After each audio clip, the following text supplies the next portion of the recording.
वृंदावन में सहसा अकस्मात एकस्मान नव ललित कुंजाद। अकस्मात सहसा एक घटना घटी कि नवीन कुंज सामने प्रकाशित हुआ और उस ललित किशोरी किशोर दोनों बहिर्भवत स्मृत्वा नव्यम तरुण मिथुनम लौकिक मिव। दोनों नव किशोरी नव किशोर गलबहियां दिए हुए हंसते हुए आ रहे हैं, परस्पर कोई बात किए जिससे युगल सरकार हंस रहे हैं खुलकर। और ये मैं देखा कि नवीन कुंज से प्रिया प्रीतम हंसते हुए पधार रहे हैं लौकिक में, जैसे मैं आपको देख रहा हूं, इसे लौकिक दर्शन कहते हैं। अलौकिक प्रिया प्रीतम लौकिक जैसे मैं आपको देख रहा हूं, ऐसे नवीन कुंज प्रकाशित हुई। उस नवीन कुंज में गलबहियां दिए हुए ललित किशोरी ललित किशोर परस्पर बात करते हुए हंसते हुए आ रहे हैं। फिर देखा वो मुड़ गए, दूर चले गए। फिर देखा गतो दूरम दृष्टवा पुनरथ, वो पुनः हम पर कृपा करने के लिए मुड़ गए और फिर वैसे ही हंसते हुए आ रहे हैं। अपने प्राण प्रीतम स्वदैतो, अपने प्राण प्रीतम को ऐसी कृपामयी स्वभाव वृत्ति की जाते हुए भी लौट आए हमारी तरफ मुख करके। बिलोकश्याम, मैंने जब देखा तो वृंदावन भूमि, वृंदावन भूमि में लौट करके उनके चरणों के सामने पड़ गया। महाप्रेम विकला, उस समय मेरे हृदय में महाप्रेम की विकलता छाई हुई थी। ये घटना घटती है। ये एक उपासक बता रहे थे, जैसे आप प्रगट में देखते हैं लताओं को, तो इनका ऐसा स्वरूप नहीं है, ये चिदानंदमयी है। शाम का समय था, 6-7 के बीच में निकलते श्री राधा वल्लभ जी के दर्शन के लिए। अचानक दृश्य बदला, बिल्कुल जैसा वर्णन है ऐसा ही। छोटी छोटी जो रायवेल की लताएं थी, जो छोटी छोटी चंद्रिका की लताएं थी चांदनी की, जिन्हें टगर कहते हैं, वो कोई उसमें से एक भी नहीं थी। सब दिव्य लताएं और एकदम स्पष्ट दिखाई दे रहा है प्रिया प्रीतम एकदम चले आ रहे हैं। जाना था राधा वल्लभ जी, वहीं बैठकर घंटों रुदन। ऐसा नहीं कि कोई भावना हो, साक्षात ऐसे एक बार नहीं कई बार ऐसी लीलाएं प्रकट होती थी। कदा पूर्ण ज्योत्स्ना रजति धवले रास वलय। अब दूसरे श्लोक में वर्णन कर रहे हैं, एकदम दृश्य बदला, पूर्ण चांदनी रात है। दिन दोपहर में यह दृश्य बदल सकता है। ठीक 12 बजे धूप है, उसी समय दिव्य रात और दिव्य चांदनी दृश्य। ठीक धूप में वर्षा की शोभा देखिए, कहीं कोई बादल नहीं है, भाव में एकदम हरित कुंजे, रिमझिम रिमझिम वर्षा, मयूर नृत्य कर रहे हैं, कोकिला कुहुक रही, सुख सारिका गान कर रहे हैं, प्रिया प्रीतम झूल रहे। भाव देश में जब अपना चिंतन बदलता है तो बाहरी प्रकृति की सामर्थ्य नहीं कि जैसी दिखाई दे रहे ऐसी रह जाए, फिर दिव्य वृंदावन का स्वभाव और प्रभाव प्रकट हो जाता है। दूसरे श्लोक में कह रहे हैं, अकस्मात कभी ऐसा हुआ कि देखा कि पूर्ण चांदनी छिटक रही संपूर्ण वृंदावन में, पूर्ण ज्योत्सना रजत धवले, एकदम उज्जवल कांति, श्वेत कांति, मानो भूमि में कपूर पीस कर बिछा दिया गया हो, श्वेत स्फटिक मणि की भूमि हो। संपूर्ण वृंदावन श्वेत ही श्वेत, लताओं से भी चंद्र कांति प्रकट हो रही, और उसी के बीच में दिव्य रास मंडल प्रकाशित हुआ। छिटक चांदनी, दिव्य रास मंडल, चरन्ने को वृंदावन पति विलास स्मृति पर। ये कब हुआ? जब अकेला वृंदावन में घूम रहा था, अपने विलास परायण श्री प्रिया प्रीतम का चिंतन करते हुए तो अकस्मात दृश्य बदला, देखा कि पूर्ण चांदनी चिटक रही है और दिव्य रासमंडल है। अकस्मात आनंदाम्बुदि लहर कोलाहल म्यू, फिर देखा कि अकस्मात बड़ा कोलाहल हो रहा है सखियों का, कोई संगीत बजा रही, ताल मृदंगो पंग बजावत प्रफुल्लित होए सखी सारी, बीन बेण नूपुर धुनि ठुमकत खग मृग दशा विशारी। पक्षियों का कोलाहल, सखियों का कोलाहल, अद्भुत गायन, अद्भुत संगीत, और रासमंडल में समस्त सखियों के मंडलाकार खड़े होने पर मध्य में प्रिया प्रीतम विराजमान है। ध्वनिम दिव्य वेणु, लालजू अपने अधरों पर विराजमान बंसी की अद्भुत ध्वनि प्रकाशित कर रहे हैं। वलय, चूड़ियों की ध्वनि, किंकिणी, करधनी, नूपुर एक साथ ऐसे ताल में ताल मिलाकर बज रहे हैं। रसना देशश्च श्रोणयाम, कैसे वाणी वर्णन करे, मैंने अपने कानों से सुना है। नूपुर ध्वनि, किंकिणी ध्वनि और वलय चूड़ी की ध्वनि एक साथ, लालजू के अधरों में बंसी ध्वनि बज रही है और सखियां संगीत बजा रही हैं, पक्षियों का कोलाहल हो रहा है और रास मंडल में प्रिया प्रीतम विराजमान अद्भुत नृत्य कर रहे हैं। श्रीपाद प्रबोधानंद जी ने ऐसा देखा। और यही वृंदावन का महासुख है, जब पूर्ण चिंतन निरंतर प्रिया प्रीतम का होता है, ये सब भगवदाकार हो जाते हैं।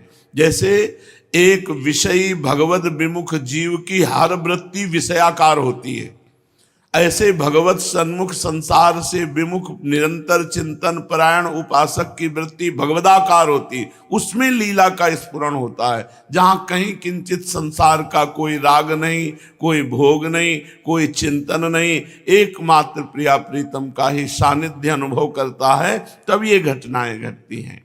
पूज्य श्री पंडित गया प्रसाद जी महाराज गिरिराज वाले बाबा, पूज्य पादुड़िया बाबा जी के अद्भुत कृपा का अनुभव करके हमारे ब्रजमंडल के सचल गिरिराज महाराज कहे जाते थे पूज्य बाबा।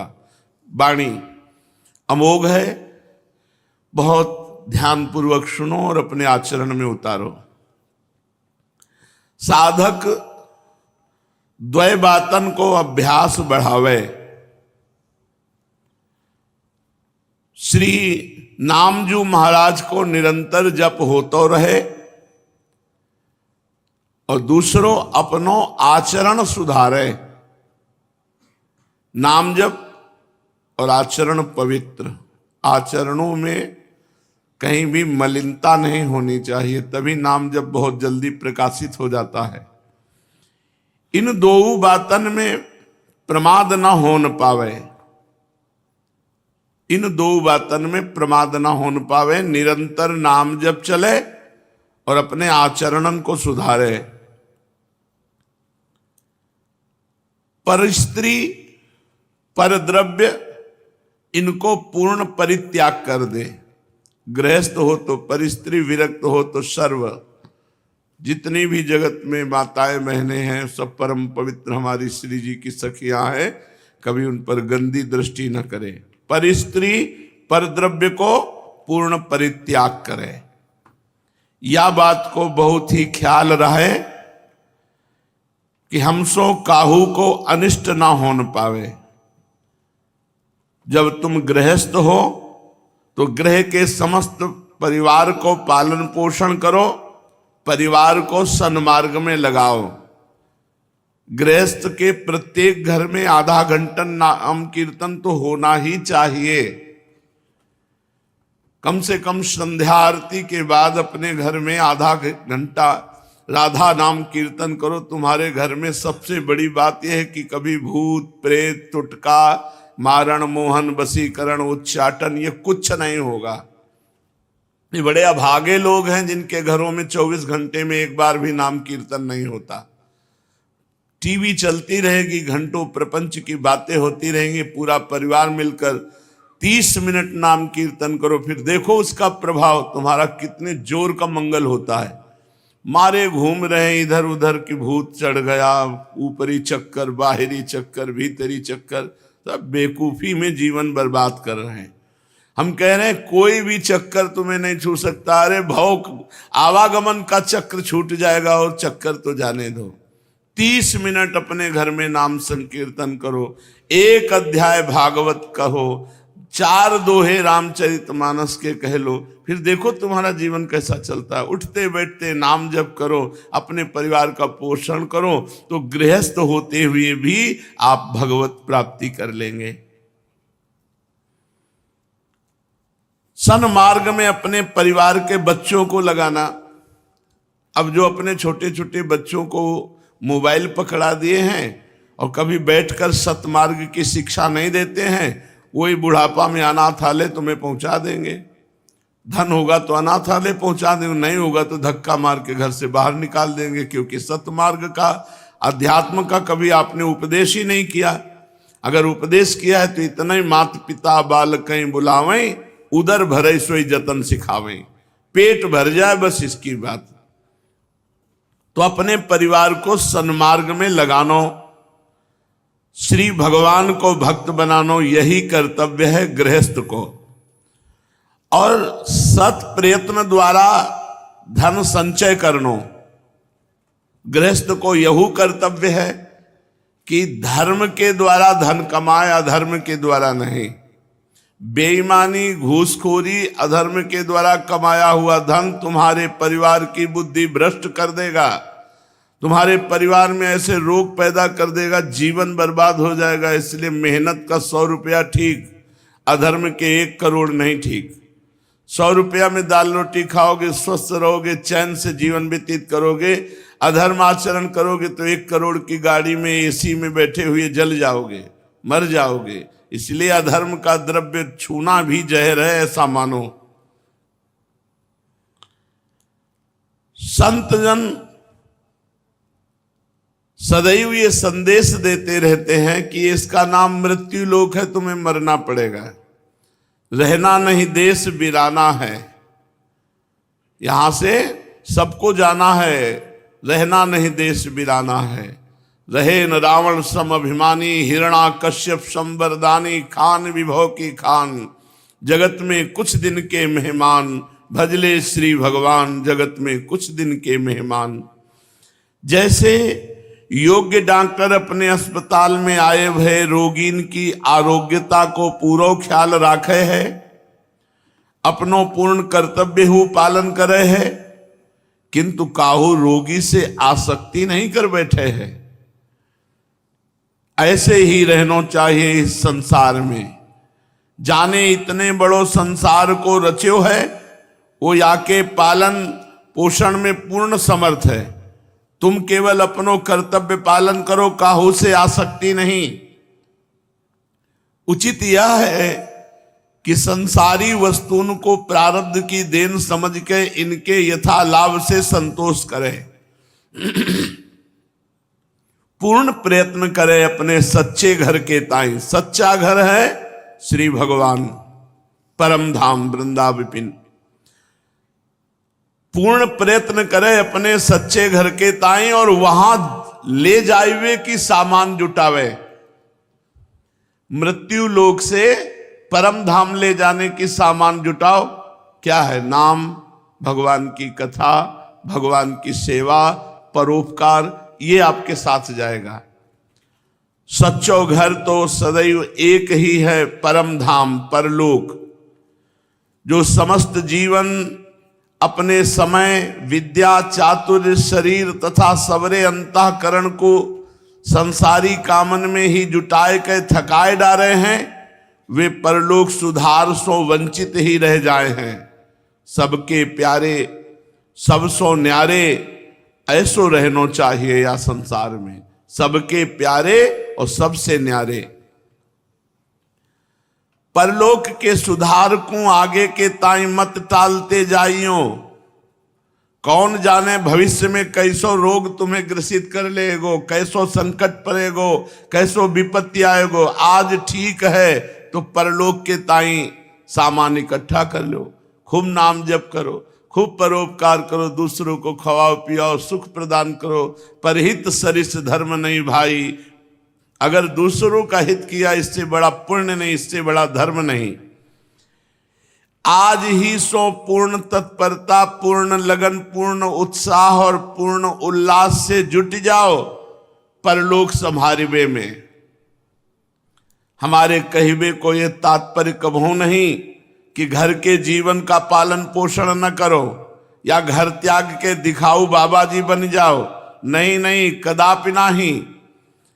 जब ताई भोग्य है रहे गृहस्थ में ही, किंतु अपने पूर्व जन्मन की कमाई संसारी कामन में ही खर्च न कर डाले। पर दोष दर्शन, पर निंदा, द्रोह, कठोरता तथा हिंसा, इनको सर्वथा परित्याग कर दे, तब परलोक की सामग्री बच पावे है। पर दोष दर्शन, पर निंदा, द्रोह, कठोरता और हिंसा, इनको परित्याग कर दे। जब जो काम करे तो पूरी लगन सो जुट पड़े। ऐसे ही भजन में लगे, पूरे उल्लास सो याहू में जुट पड़े। ईमानदारी तो तब है जब भजन में 100 गुना उत्साह हो सांसारिक कामन से बढ़ गए। श्रद्धावान रहो, गंभीर स्वभाव बनाओ, सरल चित्त रखो, सदाचारी पवित्र आचरण, सुशील, नम्र, सदगुरुदेव भगवान की सेवा, दीनन की सहायता, परोपकार, उदार, क्षमाशीलता बनवे को अभ्यास बढ़ावे। यही परलोक को धन है। श्री प्राण जीवन धन में प्रेम बढ़ावे। पूर्ण प्रयत्न करते रहे कि हमारे प्राण जीवन धन सो प्रेम हो जाए। केवल आत्मीयता चाहे हैं प्रभु, अपनोपन चाहे हैं। जितना अपनापन प्रभु से होता जाएगा उतना ही प्रेम बढ़ता जाएगा। परम कल्याण के ताई जीवन में 2 बातें परम कर्तव्य हैं कि सुख दुख, लाभ हानि, मान अपमान तथा संयोग वियोग आदि द्वंद्व जब आए तो उनको सहो। काहू से सहायता मत मांगो। रहीमन मन की मन व्यथा रखिए मन में गोए, सुनी ठिलई हैं लोग सब बांट न ली है कोई। अपने दुख की बात किसी से मत कहो। कोई तुम्हारे दुख में सहयोग देने वाला नहीं है और तुम्हारा उपहास करेगा। अपने मन की बात केवल ठाकुर जी से कहो। जो तुम्हारे जीवन में सुख दुख आवे, लाभ हानि, मान अपमान, संयोग वियोग आदि द्वंद्व जो आ जाए उनको सहतो जाए। हाँ, आगे के ताई अपनो मार्ग परिमार्जित उज्जवल बनातो जाए। कैसी ही परिस्थिति आ जाए परंतु किसी से दुश्मनी न होन पावे, काहू से वैर न होन पावे। ये बहुत सावधानी की। पूरे संसार में एक भी शत्रु नहीं होना चाहिए भगवान के मार्ग में चलने वाले पथिक के। जो एक भी दुश्मन अगर कोई हो तो उसके पैर छू के मना लो, उससे अपनी तरफ से बात करो, अपनी तरफ से हाथ जोड़ो, उसको मना लो, नहीं भगवत प्राप्ति में बाधा पड़ जाएगी। एक भी शत्रु नहीं होना चाहिए। यदि थोड़ा भी अवकाश मिले तो भजन करवे में न चूके या जीवन को अधिक झंझटन में ना फंसावे, नहीं तो भजन नहीं हो पाओगे। उतनो ही काम बढ़ावे जामे शांति पूर्वक पाप ना करना पड़े, छल ना करना पड़े, दूसरे की जीविका ना हरनी पड़े और भजन बन जाए। स्वभाव में विकार ना बढ़न पावे और भजन में बाधा ना पड़े। अधिक लाभ हानि की संभावना न होए। यही विचार तो रहे कि लाभ कहा और हानि कहा। सबसे बड़ा लाभ क्या? नाम चल रहा है। हानि क्या? नाम छूट गया। हानि हरिवंश के नाम अंतर परे, लाभ हरिवंश जपत वाणी। अगर नाम वाणी चल रहा तो बड़ा लाभ है, नाम छूट गया तो बड़ी हानि है। ये विचार तो रहे, पूर्ण प्रयत्न करते रहे कि याही जीवन में सच्चो भजन बन जाए। व्यर्थ बोलनो, व्यर्थ देखनो, व्यर्थ सुननो और व्यर्थ विचारनो, इन चारों व्यर्थन सो साधक को सदैव बचनो चाहिए। व्यर्थ बोलनो, व्यर्थ देखनो, व्यर्थ सुननो और व्यर्थ विचारनो, इन चारों व्यर्थन से साधक को सदैव बचनो चाहिए। यदि साधक या उपदेशामृत के पालन में दृढ़ प्रतिज्ञ हो जाए तो लोक तथा परलोक सहज में ही सुधार जाएं। सदवाक्य पालन की विधि पर अधिक ध्यान रखनो। प्रथम सदवाक्य को पढ़े या सुने, तत्पश्चात वाको विचारे और फिर आचरण में उतारे। केवल सुन लेने से बात नहीं बनेगी, सुनो और उसको गुनो, विचारो और अपने आचरण में उतारो। सनई सनई धीरे धीरे एक एक सद्गुण अपने आचरण में उतारे और दुर्गुण को त्यागता चला जाए। जो जो हमारे अंदर कमियां हैं, गलतियां हैं, उनको धीरे धीरे त्यागते चले जाएं और एक एक भागवतिक सद्गुण हृदय में धारण करते जाएं। तदनुशुभ अवसर में पालन करिबे की प्रतिज्ञा करे। बड़े बड़े दोषन से प्रतिज्ञा बचाए ले। शुभ अवसर, भाई आज अमावस्या है, आज हम कसम खाते हैं, प्रतिज्ञा लेते हैं कि आज के बाद हम ऐसा नहीं करेंगे।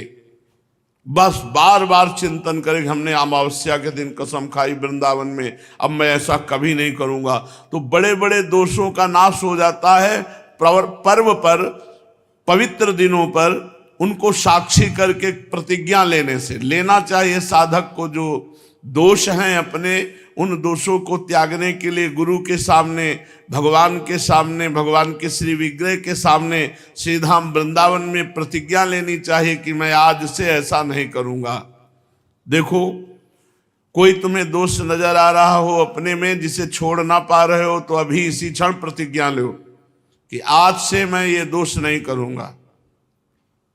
विचार करो, जो दोष तुम्हें दिखाई दे रहा है अपने अपने अंदर, वो आज प्रतिज्ञा लो बाबा को साक्षी करके। पंडित गया प्रसाद जी की वाणी है तो बाबा को साक्षी करो, पंडित गया प्रसाद जी को, कि आज वृंदावन की ब्रह्म मुहूर्त में, वृंदावन की भूमि पर ब्रह्म मुहूर्त में मैं एक नियम लेता हूं, ये प्रतिज्ञा करता हूं, कसम खाता हूं कि आज से नहीं करूंगा। किया? कोई एक एक दोष, अपने पास तो भंडार लगे हैं दोषों के, तो एक दोष का कोई ले लो, ले लिया। साधन संबंधी नियम लो। आज से मैं कसम खाता हूं किसी माता बहन की तरफ गंदी दृष्टि से नहीं देखूंगा, कोई नशा नहीं करूंगा, आदि आदि जो आपके अंदर दोष है। लिया नियम, बताने की जरूरत नहीं, एक नियम कोई ले लो। बाबा कह रहे हैं तो कम से कम आचरण में तो उतारा जाए, तो एक नियम ले। अब ले लिया, श्री राधा वल्लभ लाल की जय, क्योंकि वही पालन करवाएंगे, वही सामर्थ्य देंगे। तो पवित्र दिनन में, पवित्र स्थानन में प्रतिज्ञा करे कि आज सो या दोष का हम त्याग करें या सद्गुण धारण करें। और जो प्रतिज्ञा करें तो चाहे प्राण निकल जाए पर वह प्रतिज्ञा को न तोड़े। दूसरी बात समझो, जो आपने प्रतिज्ञा ली ये फिसलने वाली नहीं होनी चाहिए। वृंदावन में सत्संग में साधु साक्षी करके आपने लिया है, त्रुटि न होने पावे। ठीक है, जो जो नियम लिया बताने की जरूरत नहीं। विरक्त के लिए सबसे पावरफुल प्रतिज्ञा है कि हम कभी किसी माता बहन की तरफ गंदी दृष्टि से नहीं देखेंगे। बहुत सुंदर प्रतिज्ञा है और ऐसी तो सबको लेनी चाहिए। प्राणपन सो जो प्रतिज्ञा ले वाको पालन करे। प्रतिज्ञा को पूर्ण प्रयत्न से पालन करवे पे दिव्यता आवे है। जो नियम ले उसको पालन करो। हमने देखा कि नियम, प्रतिज्ञा बड़े बड़े दोषों से बचा देती। मन कह रहा है, पूरी तैयारी है, लेकिन बार बार हृदय में आता कि यार हमने कसम खाई, ये चीज हमें, यार मन कह रहा है और वो भोग सामने है, और हमने कसम खाई, बचा लिया, कसम ने बचा लिया, और कसम उसको छुड़वा देती है। बार बार मन, नहीं ये कसम तो हम नहीं तोड़ सकते, ये प्रतिज्ञा तो बचा लिया, प्रतिज्ञा ने बचा लिया। जैसे श्री रामनवमी, श्री कृष्ण जन्माष्टमी, मार्गशीर्ष शुक्ला पंचमी, माघ शुक्ला में श्री गुरुवार, कार्तिक शुक्ला की षष्ठी और आज का मंगलवार प्रातः काल ब्रह्म मुहूर्त, आपने नियम ले लिया, अब टूटने न पावे, पक्का नियम। परम कल्याण को मार्ग है अपने सदगुरुदेव भगवान में पूर्ण श्रद्धा, पूर्ण भगवत भाव। गुरुर् ब्रह्मा गुरुर्विष्णु गुरुर्देव महेश्वरा, गुरु साक्षात परब्रह्म तस्मै श्री गुरुवे नमः।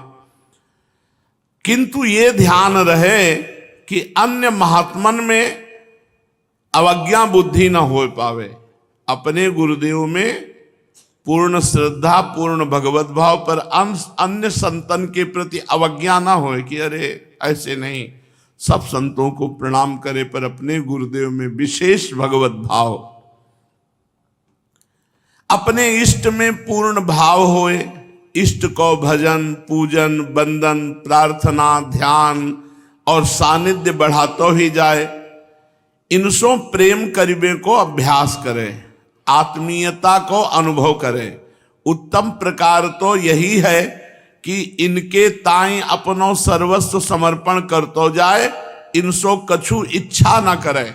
तथापि यदि कछु इच्छा ही करनी पड़े तो इनसो ही करे, और या ही करे कि आपसो प्रीति हो जाए, आपके भजन सो प्रीति हो जाए, आपके भक्तन सो प्रीति हो जाए। ऐसो भाव रखनो। श्री भगवान के काहू स्वरूप की निंदा न करे, तिरस्कार न करे। ये हमारे राधा वल्लभ लाल जी तो बहुत सुंदर, बहुत ऐसे अमुक ठाकुर, जहां ऐसा कहा तो आपके ठाकुर से आपकी रति खत्म हो जाएगी। अगर आपने किसी श्री विग्रह की निंदा की अपने ठाकुर से मिला करके, तो आपके ठाकुर से आपकी प्रीति चली जाएगी।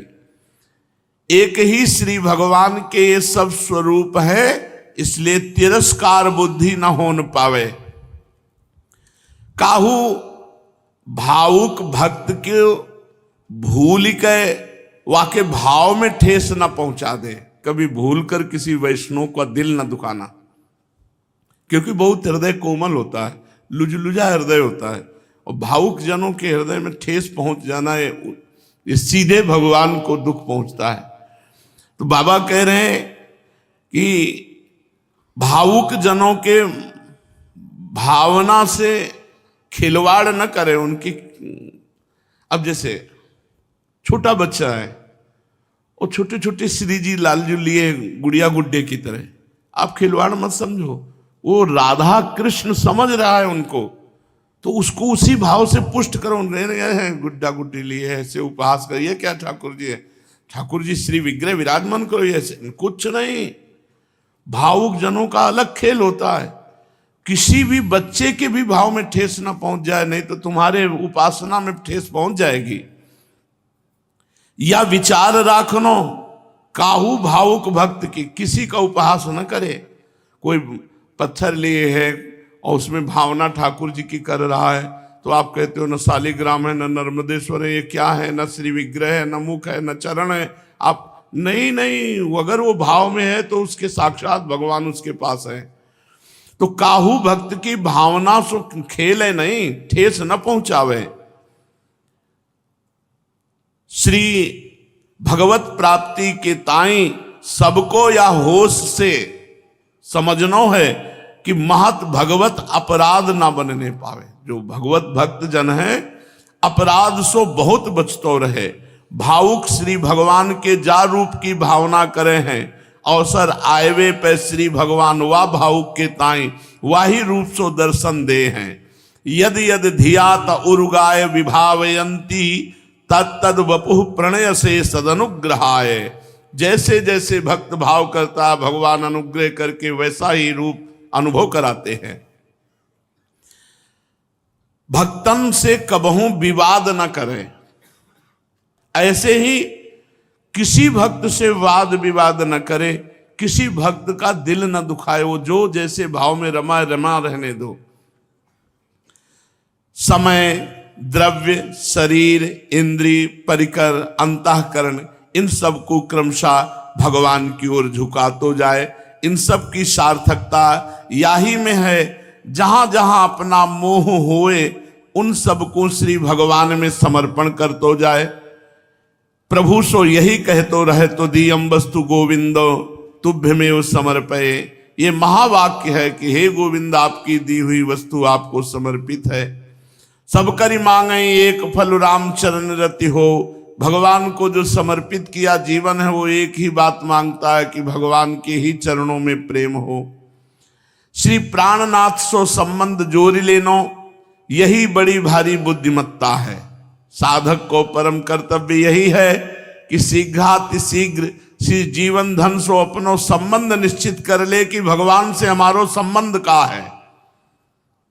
माता को संबंध, पिता को संबंध, मित्र को संबंध, दास को संबंध, स्वामी को संबंध, गुरुजन को संबंध, जो माने प्रभु को सब तैयार है वो तो मानने के लिए।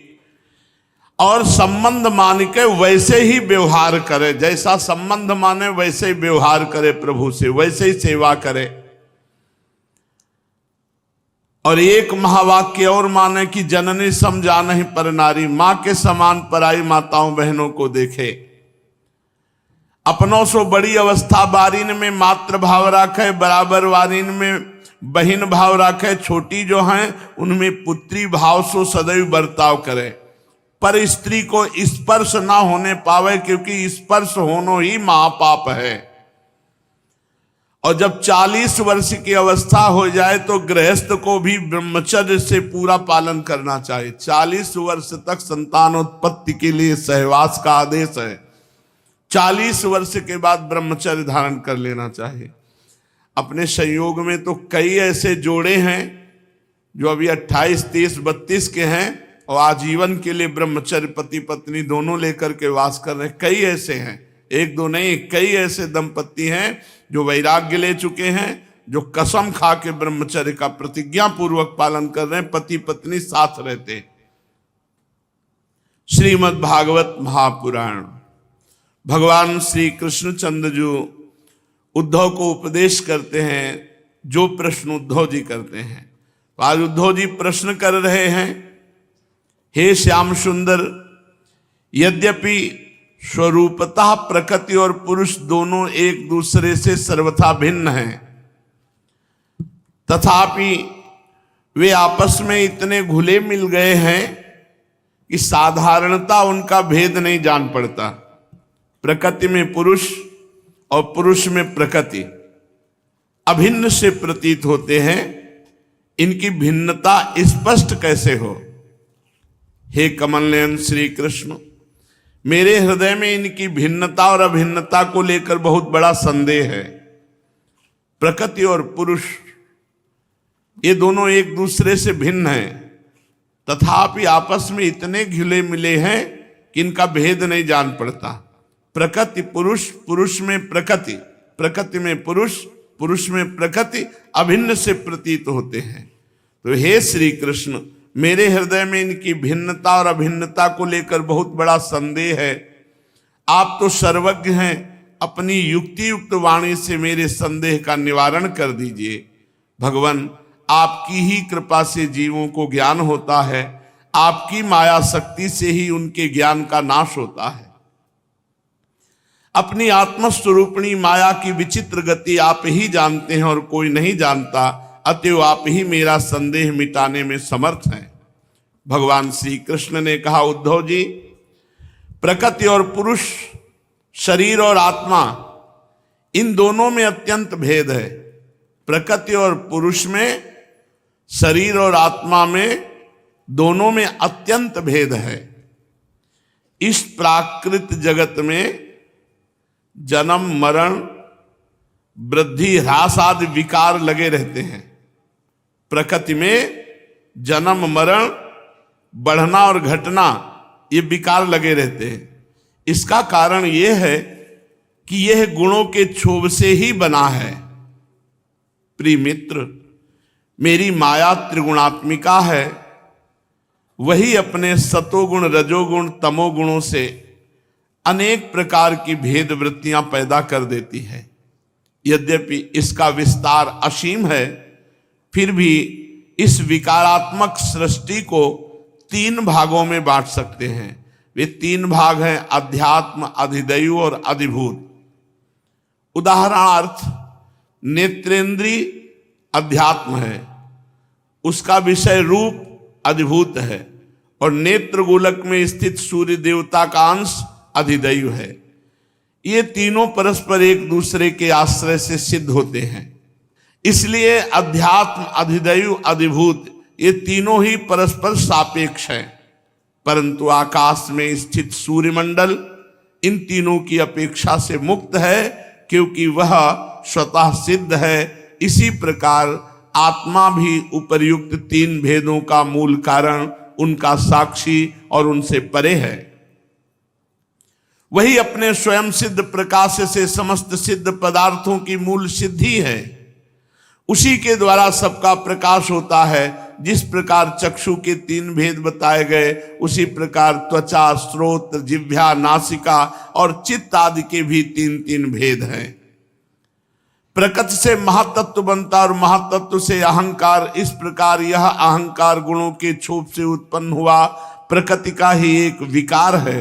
अहंकार के तीन भेद है, सात्विक अहंकार, तामस राजहंग और राजस अहंकार।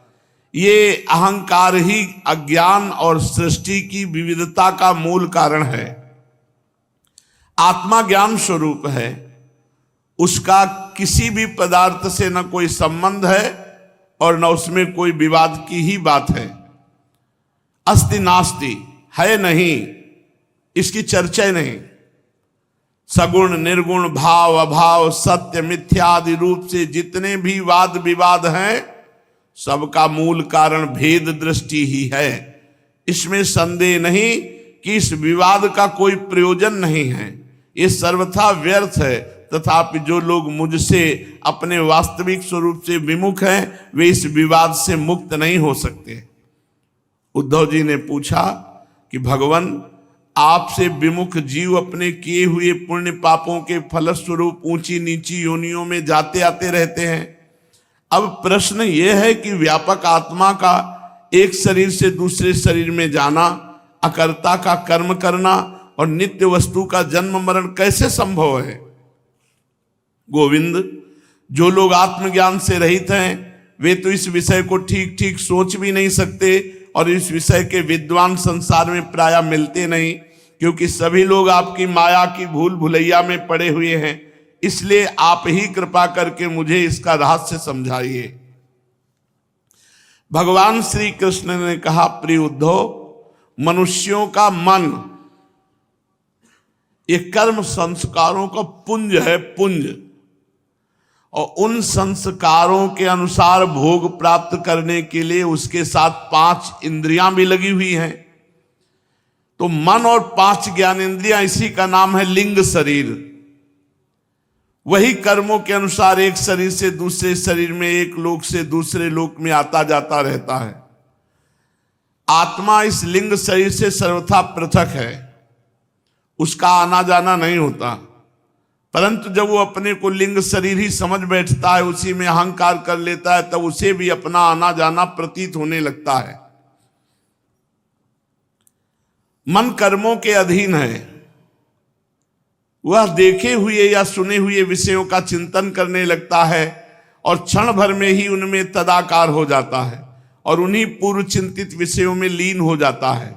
धीरे धीरे उसकी स्मृति, पूर्वापर का अनुसंधान भी नष्ट हो जाता है और उन देवादि शरीरों में इतना अधिक अभिनिवेश, इतनी तल्लीनता हो जाती है कि जीव को अपने पूर्व शरीर का स्मरण भी नहीं रहता।